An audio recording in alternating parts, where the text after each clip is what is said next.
Taking down the Fast Track tennis net is as easy as setting it up. After you unhook the ball machine from the net funnel, detach the center strap from the frame.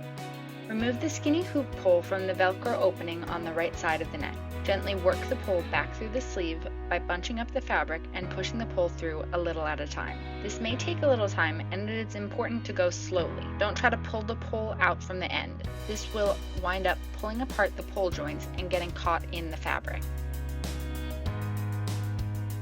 Remove the upright poles from the base. Put your foot on the frame and gently pull from the bottom of the pole.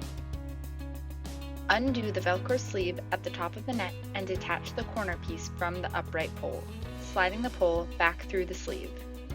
You can pull the entire net forward if you are not tall enough to reach the top sleeve. Remove the corner piece from the top crossbar and gently work the crossbar back through the sleeve by bunching up the fabric and pushing the pole through a little at a time. Again, go slowly and don't try to pull the pole out all at once.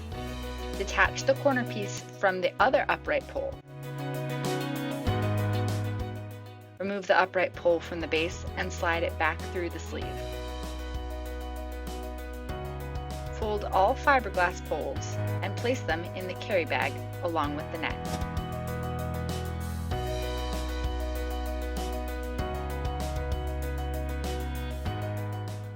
Press the push pins on the base and frame tubes to disconnect them and store them in your bag.